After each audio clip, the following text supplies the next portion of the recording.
Mrs. Wheatley tells me you're disappointed not to be going to the ball. I never harboured much hope that I would. But it is just another reminder of what I have lost. This scene reminded me of the conversation that Augusta had with Charlotte at the picnic a few episodes back.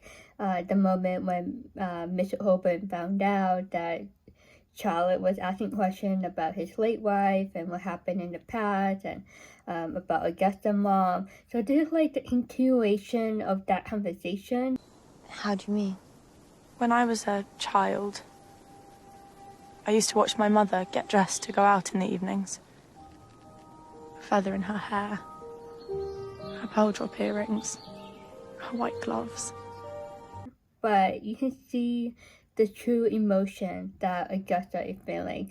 Before, she talked about her aunt and her mom, but she just kept like a straight face, you know what I mean? So this time she just like releasing all her emotion, reliving the memories she had with her mom, and it just showed that she misses her mom so much, in that she wishes that her mom is still alive and here with her and helping her to get ready for be introduced to society and dressing up and just be there for her. So this is a very vulnerable moment for Augusta, and I think it's like the first time we see this side of her. Sometimes she let me try them on. I would dance with my father, standing on his feet. We'd talk about when I'd be old enough to join them. Augusta misses both of her parents, both her father and mother, and that's a really big struggle. And it also shows that she's still adjusting to the fact that she is living alive without them in her life. She is on her own, like in some ways, but she still has her uncle and her cousin, and now Charlotte. And it's really nice of Charlotte being there for her in this scene, and it's a woman-to-woman talk, so it's much more comfortable. They can understand each other more compared to if it was Mr. Heybourne that was talking to Augusta in this scene. So it's a very touching scene where Charlotte is giving that nurturing love, even though she's not the mom of Augusta, but it's just it's what she needed at this very moment, and it's just a great timing for Charlotte to show up. Nothing can replace them. But you will dance at plenty of balls yet. How? I don't know why you were bothering to ready me for society, since I have an uncle who was so determined to avoid it. When Charlotte said nothing can replace Augusta's parents, I thought that was very important to say. Like, not only she said that just to comfort Augusta, but I thought that was important, especially for the future. If Charlotte does marry Alexander Heybourne, if they do end up together, not only will Charlotte become the new mom, bonus mom to Leonora, she will become the new aunt to Augusta.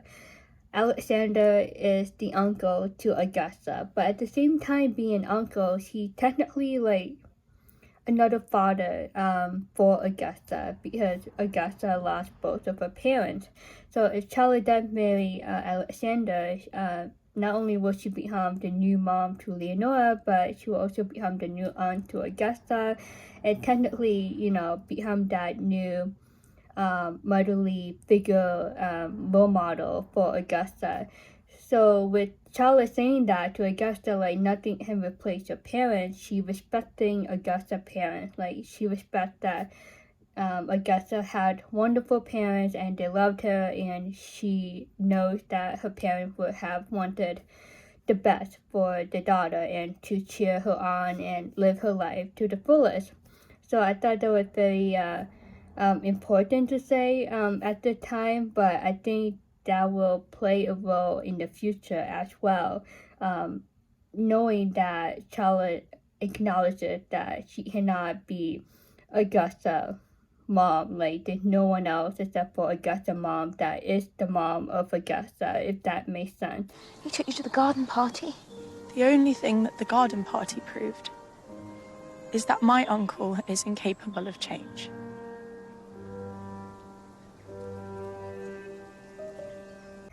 It's like a full circle moment, you know, what Augusta said. That's just really the truth, like what really going on with Mr. Heybourne. Even though Augusta said that from her perspective of the situation that she's in with her uncle and how her uncle is not allowing her to attend more parties, but at the same time, what Augusta said about her uncle is related to what Charlotte is dealing with in her own situation with her boss and not understanding why Mr. Heybourne behaved like that at the garden party and waiting for him to tell her his side of the story about what happened in the past between Mr. Heybourne and Leonard.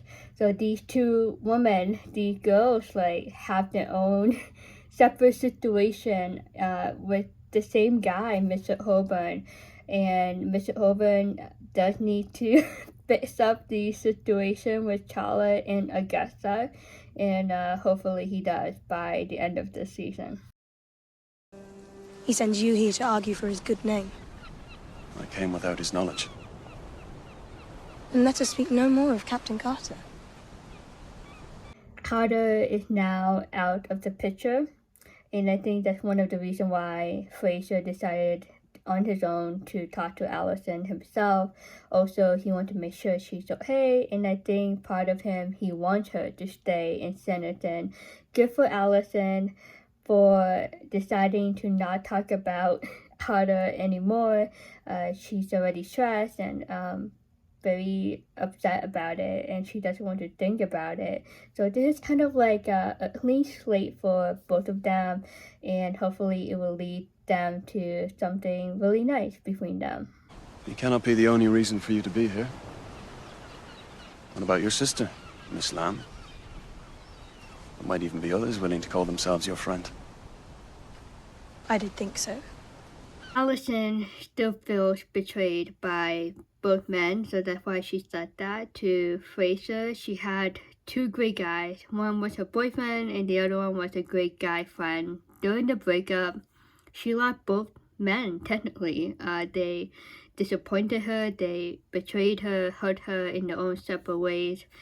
Allison just had enough with these two guys, and that's why she was determined to leave Sanditon as soon as possible. A friend would oblige me with the truth, not enjoy secret laughter at my expense. My counsel to Captain Carter was to tell you the truth. I couldn't betray his confidence. Fraser defended himself. He was telling Allison the truth, like he did tell Carter. He warned him to stop lying and to start being honest in his relationship with Allison. Carter had a choice, but he decided to continue to lie, and it finally caught up to him. I understand where Fraser is coming from. He knows Carter longer than he knows Allison, so he respected Carter as a man, and he respected his friendship with Carter, and he respected the relationship that Carter had with Allison, and he didn't want to intervene. He didn't want to get in the middle of their relationship, and I think that's very humbling to see, and it just showed that he's a really nice guy, and he wants the best for everyone around him. So he did his best. He could have told Allison, but the man that he is, he's just a nice guy, and he wouldn't betray anyone or try to hurt anyone in any way. But unfortunately, at the end of all this, there was a breakup, and there was a departure of Allison away from these two men. She basically cut them off, like, you know, like goodbye, never again. But seeing them talking in this scene, to me, is the sign of the beginning of forgiveness from Allison to Fraser. She should have, you know, blocked him out. Like, she could have, like, ignored him and sent him back to the army camp, but she gave him a chance to explain and to walk around the shore and talk this out. So I think she is aware that it's not entirely Fraser's fault. How foolish am I? to give him the slightest merit of his invented stories of the battlefield. They were not invented, merely borrowed. From you? I think for all of us, including Fraser, we always see Allison most of the time, this happy girl, this free-spirited, love to have fun, fall in love, carefree, just enjoy life as it is. We never see her serious side until now. She's very disappointed in herself for not hatching harder lies soon enough, quick enough. She's very tough on herself at the moment. And Fraser just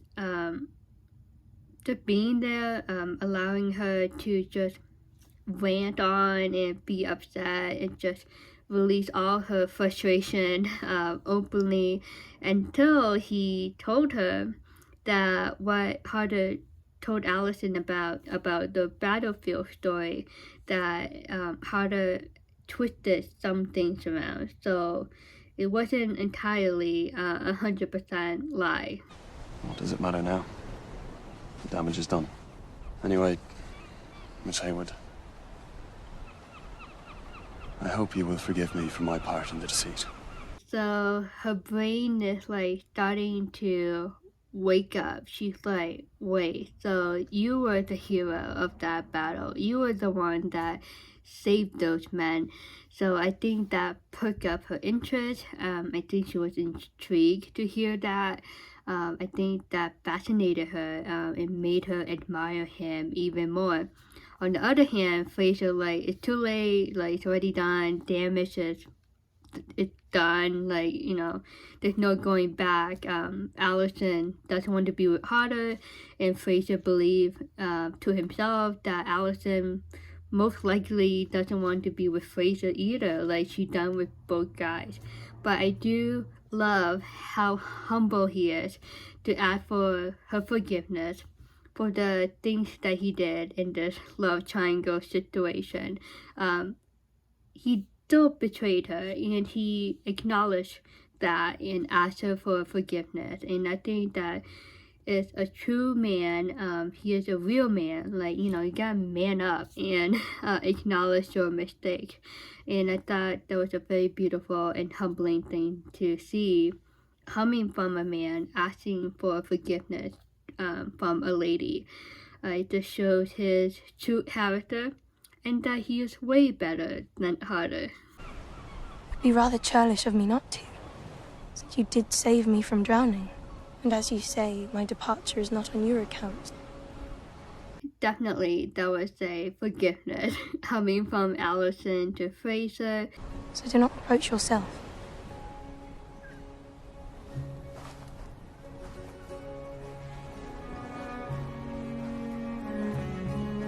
She acknowledged that Fraser did save her from drowning. He was her hero. He is that prince that came to rescue her on that day from drowning. So he did a pretty spectacular thing for her that day at the garden party, and I'm pretty sure that she's very grateful for what he did in helping her on that day. She would have died. I mean, she couldn't swim, like she didn't know how to swim, and Harder didn't know how to swim. Only Fraser did. That was available to help out, and thankfully he came to her rescue. Do you see that little smile on Fraser's face when she told him that she remembered the fact that he saved her from drowning? That was a pretty nice move, you know, in impressing a lady. Like, you know, when you save a lady from drowning, you know, it's not a lady that you like, you save her from drowning. That's like a bonus point for the guy. So definitely a bonus point for Fraser, and I think he was proud of that. I think that smile comes with some proud feeling inside of him. Like, yeah, like I did save you. Like that was like the greatest thing he ever done for her so far, and what he did to her in saving her from drowning.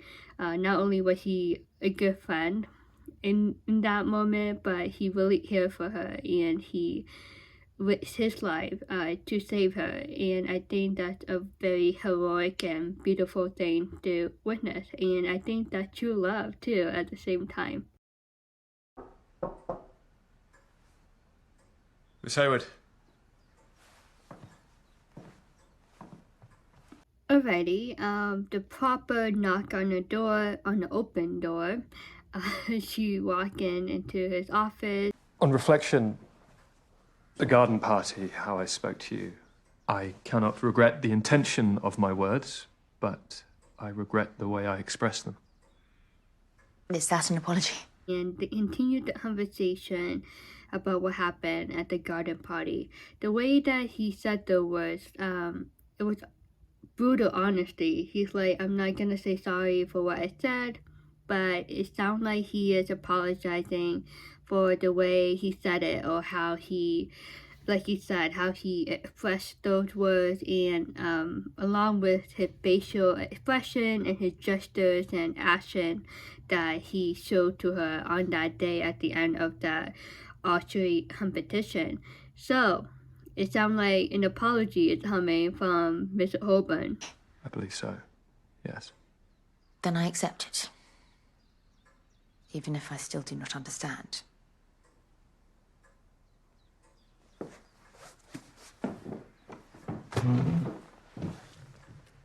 On the other hand, Charlotte is being honest with him, like, okay, like, cool, this is progress so far, but you still haven't told me what really happened in the past, or like why he said those words, why he behaved that way at the garden party. And you can see that quick change in his facial expression. He was happy to say sorry to her, and then she continued the conversation asking, why he acted like that on that day, and he just like shut down. And you can tell that it's something that he really, really doesn't want to talk about with her. I wish to speak to you on Miss Markham's behalf. Mr. Colburn, every person contends with their past. But is it fair for yours to constrain Miss Markham's life? And Miss Colburn's? Okay, so the reason why she knocked on his open door wasn't actually the garden party. She started off with that, but she actually wanted to see him to talk about Augusta. And the way she asked Mr. Heybourne that question about his past affecting Augusta's future as well as Leonora's future, it definitely caught his attention, and I think it made him think twice of what he'd been doing to these two girls, and how he has been acting, and how he had been managing his life and those two girls' life, and how he keeping them from the real world. And he might not like hearing this from Charlotte, but again, Charlotte is very honest, and she supports Augusta, and she supports Leonora, and she supports the idea that Augusta and Leonora deserve to be happy and to do whatever they want to do. And the only obstacle that is keeping them from true happiness is the uncle, Leonora's dad. So Charlotte is confronting once again to Mr. Heybourne of his parenting style, I guess that we call it. There is a ball tonight which Augusta longs to attend, but no, she will not. How am I to ready her for society when her guardian keeps her so confined? It renders my position untenable. It became so intense. She was looking at him like, oop, I hope I didn't lose my job by saying what I just said. On the other hand, he stared back at her. Do you see the little detail? Like, he swallowed a couple of times, and I think he did that because he was getting nervous. The moment was becoming really intense between these two. It seems you have some thinking ahead of you. You'll inform me once you've made a decision. What he said, though, basically means, like, you need to figure your stuff out. Like, do you still want to work for me, or do you just want to quit? He does seem to be very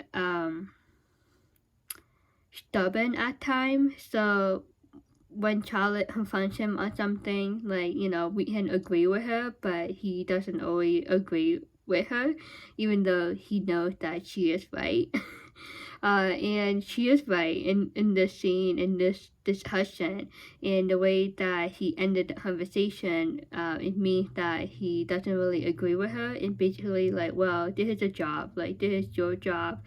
Now you're telling me how I should parent these two girls, like how I should manage their lives, and that, you know, I should allow my niece to go to the ball. Like, I'm still the guardian and I have the power and control over their lives, and Charlotte is not the parent.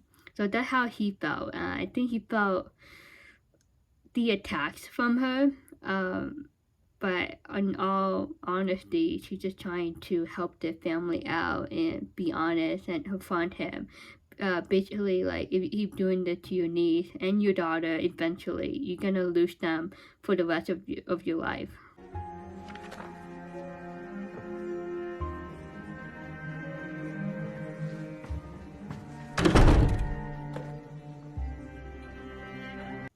It was like he was trying to stay calm, maintain his composure, and just be serious with her. But once she left the room, though, it was like, oh my goodness, like, finally fresh air. He finally released some breath and just like relaxed himself. It was a very intense moment near the end of that conversation, and I think he started to like think twice, like, did I say the right thing to her? Like, do I really want to lose her or fire her just because of this?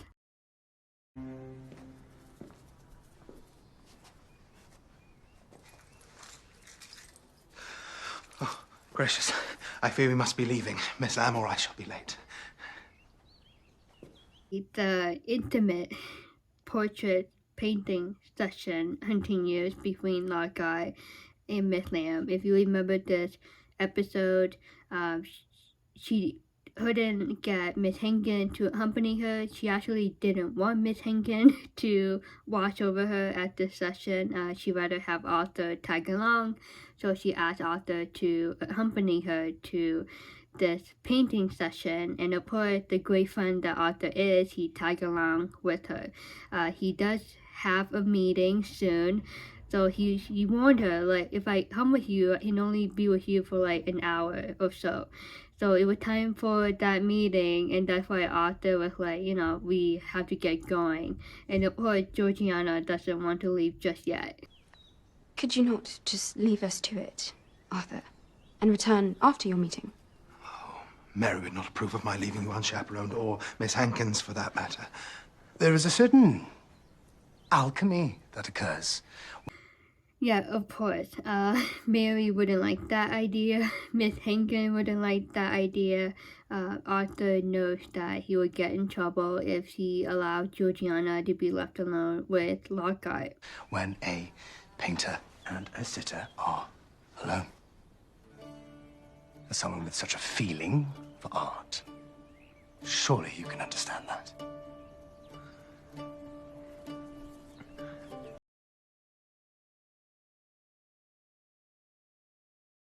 The downside of Arthur, one of the downside of him, is that he can easily believe someone or easily let someone get away with it. So he was like, you know, okay, maybe I should let Lockhart and Georgiana alone, even though this will upset Mary very much.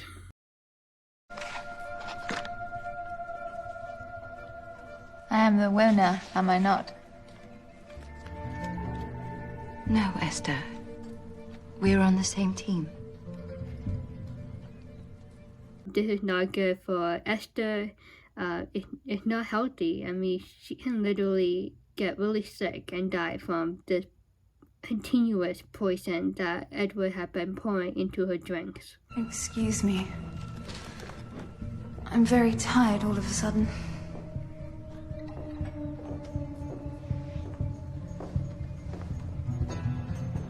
It's like a zombie walking in that room. It's not good. It's not normal. You can see the concern on Clara's face, even though Clara teamed up with Edward and getting married and all that, she still has sympathy and care for Esther. She didn't want to do this to Esther. Like, she didn't want to attack her in this way.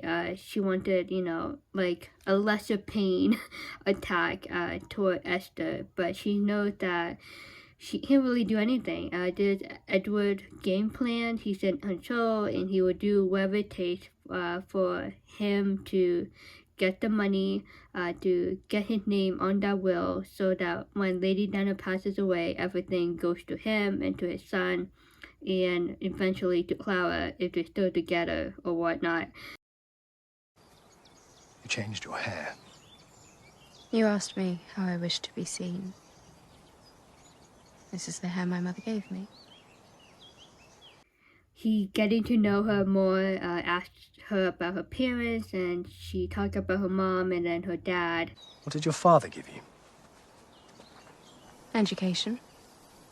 An inheritance. Which is both a blessing and a curse. She actually got the best of both worlds. She got the beauty from her mom, and she got the money and education from her dad's side. And like she said, it can be both a blessing and a curse. She went through a lot in her life. She went through a lot. One of the reasons why is because of who her dad was and his reputation, and how his wealth and reputation landed on her too. And that was something that other people didn't expect. A hollow woman having so much money and education just because her dad was white. So she went through a lot of those, and went through her own battles, got her heart broken with Otis. She went through a lot, and she finally opening up about that to Lockhart. And I think he listened to her. I think he wanted to understand her, and at the same time he want to know more about her because he's starting to fall for her. Had I your inheritance, I would travel the world. I would do nothing but eat, drink, paint, swim. Keep this in the back of your mind. Watching it back, I kind of like understand a bit more why Mary was skeptical of Lockhart. He telling Georgiana right now that if he had the money, like, these are the things that he would do for life. And Mary is having some doubts about him because she thinks that he will take advantage of Georgiana's money, and that he wouldn't be an honest, he wouldn't be the best husband for her. And then I would spend the rest of my time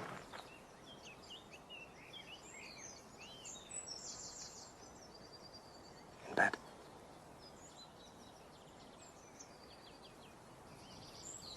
That was a tease. That was like an almost kiss. Like, come on. But what he said after all those things that he would do for life, he mentioned about being in bed with Georgiana. So basically, he likes her, and she likes him too. And then I wouldn't have to do another miserable commission. Sorry this is such an ordeal. So, yeah, getting intense once again between these two. I was thinking, like, at the same time when he was like getting closer to her, I thought about, like, okay, maybe while he's saying those things to her, he is learning more about her facial features just to finish off the painting. You know, that's a possibility, right? But he is enjoying the time with her. Not you, Miss Lamb. You must have realized that I'm not doing this for money. For love. And what he said, he's not painting this just for the money. Like, he is enjoying painting her because he is falling for her. This is basically a work of love that he is demonstrating to her.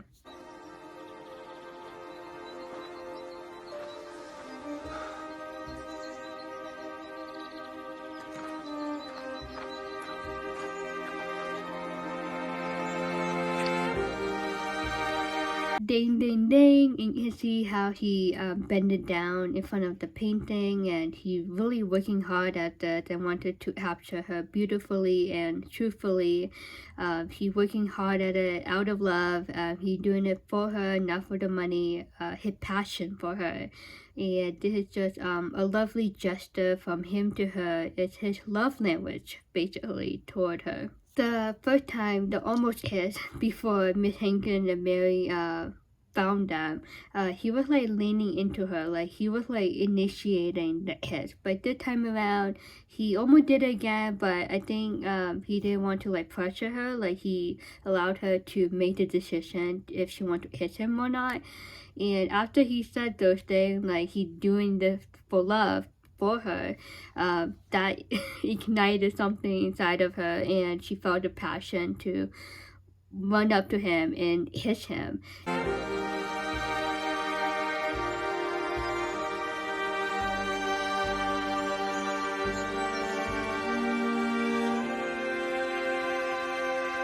And it made her happy, it made him happy, and then that's when he's like, okay, like, we on the same page, like, let's continue kissing. What a very passionate scene between these two, and that's a beautiful painting that he's making of her. Well, the next question is, Mary. I know, we all know that Mary is against the idea of Lockhart being with Georgiana. She doesn't trust him, but on the other hand, Georgiana is starting to trust him, so that would be an interesting dynamic conflict between Mary, Georgiana, and Lockhart. If you see this before season 3, let me know your thoughts. If you like Lockhart with Georgiana, let me know what you think, or if he is someone that we should not trust. He is not trustworthy. Let me know your opinion about him. I did like him for Georgiana. He was something different for her. It's like a fresh air after what happened between her and Otis. I think he's a good man, so far. I think it's just a very interesting dynamic, this couple, and that you see that great potential of them settling down and become a married couple. But we'll see what happens later this episode and in episode 6. So far, like, at this point, I did like Lockhart for Georgiana.